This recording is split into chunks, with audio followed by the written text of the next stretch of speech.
নিশ্চয়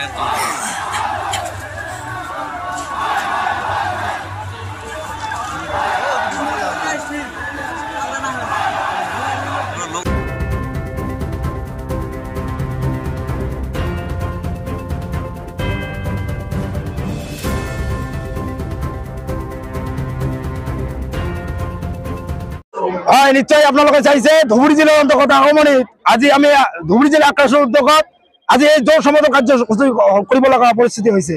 আজি আমি কোজমি জনগোষ্ঠী আজি ৰাজপথত ওলাব লগা হৈছে। আপোনালোকে দেখিছে যে কোজমি জনগোষ্ঠী আদি কৰি 5টা জনগোষ্ঠীক ভাৰত চৰকাৰে বা অসম চৰকাৰে নিৰ্বাচনী ইস্তাহাৰত এই কোজমি জনগোষ্ঠীক আদি বাকী 5টা জনগোষ্ঠীক জনজাতিকৰণৰ প্ৰতিশ্ৰুতি দিছিল। সেই প্ৰতিশ্ৰুতি মানে কিন্তু আমাক জনজাতিকৰণ নকৰিলে এইখন চৰকাৰ নিজে কয় আমাৰ ডাবল ইঞ্জিনৰ চৰকাৰ, কিন্তু তেওঁলোকে বিফল হ'ল। আমি দেখিবলৈ পাইছো এইখন চৰকাৰ খিলঞ্জীয়া চৰকাৰ বুলি কৈছে। ক'ত খিলঞ্জীয়া চৰকাৰ? ক'ত খিলঞ্জীয়া? আমি একো জেগা নাই খিলঞ্জীয়া চৰকাৰ। যদি খিলঞ্জীয়া চৰকাৰ হয় তেনেহ'লে আমি ভাবিবলৈ বাধ্য হ'ম যে এইখন খিলঞ্জীয়াৰ বিৰোধী চৰকাৰ।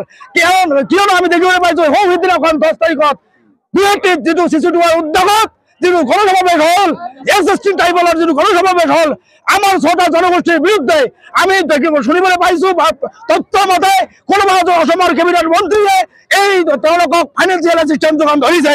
আমি ইয়াৰ যোগেদি আপোনালোকৰ জৰিয়তে ধিক্কাৰ জনাইছো যে অসমৰ মুখ্যমন্ত্ৰী ডাঙৰীয়া আপুনি বিফল হৈছে।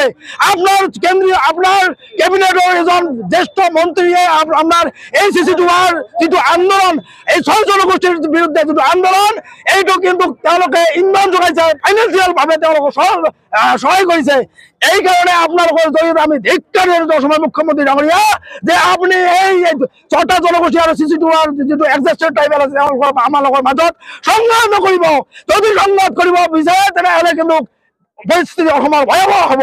কিয়নো যে তেওঁলোকে 40 লাখ নিজকে তেওঁলোকে জাহিৰ কৰিছে, 40 লাখ এক্সিস্টিং ট্রাইবেল, কিন্তু আমি 6টা জনগোষ্ঠী 2 কোটির অধিক আছো। অসম সরকার যদি দূরদর্শিতা থাকে তেনেহ'লে আমি ভাবিম অসমৰ মুখ্যমন্ত্রী যদি শক্তিশালী মুখ্যমন্ত্রী হয় তেনেহ'লে 2026 নির্বাচনের আগে বা এই 25 নভেম্বরত যিটো প্রতিবেদন কেন্দ্রলৈ প্রেরণ করব, শক্তিশালী এই 6টা জনগোষ্ঠী সপক্ষে করব। নহ'লে কিন্তু 25 নভেম্বরের পিছত কচৰমুখী আদি কৰি বাকী 5টা জনগোষ্ঠী কিন্তু হাত সাবটি বহি নাথাকে বুলি আমি আপনার জড়িত চকিয়াই দিছো। ইয়াৰ জড়িত আমি এইখিনি কওঁ, আদিত্য কাকলাৰী, কংগ্ৰেছ সভা, তেওঁলোকে কোনো সাংবিধানিক মুৰব্বী নহয়। আমি ভাৰতীয় সংবিধানৰ গণ্ডিৰ ভিতৰত আমি কচৰমুখীসকলে জনজাতিক বিচাৰিছো। আমি আদিত্য কাকলাৰীৰ ওচৰত বিচৰা নাই। আমি আজি আপোনাৰ এই ধুবুৰী জিলাৰ অন্তৰ্গত আগমনীৰ এই জোৰ সমদলৰ জৰিয়তে ভাৰত চৰকাৰ অসম চৰকাৰ চকী দিব বিচাৰিছো অতি শীঘ্ৰে কোজমি আদি কৰি বাকী 5টা জনগোষ্ঠী জনজাতিকৰণ কৰক। আজি আমি এই জোৰ সমদলৰ কাৰ্যসূচীৰ জৰিয়তে অসমৰ মুখ্যমন্ত্ৰী ডাঙৰীয়াক স্মাৰক পত্ৰ প্ৰদান কৰিম।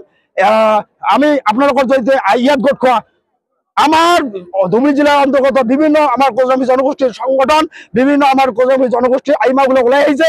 আপনাদের জন্য আমি ধন্যবাদ জ্ঞাপন করেছো, আকাশৰ কেন্দ্ৰীয় সমিতিৰ তৰফ ধন্যবাদ জ্ঞাপন কৰেছো। ইয়াৰ জগতে আমি বিচাৰিছো যে আমাৰ কিন্তু ধৈৰ্যেৰ বান নিছিঙিব অসমৰ মুখ্যমন্ত্ৰী ডাঙৰীয়া। আপনি আজি আমাৰ কিন্তু ধৈৰ্যেৰ বান নিছিঙিব। এইখিনি আপনাৰ এই মিডিয়াৰ জৰিয়তে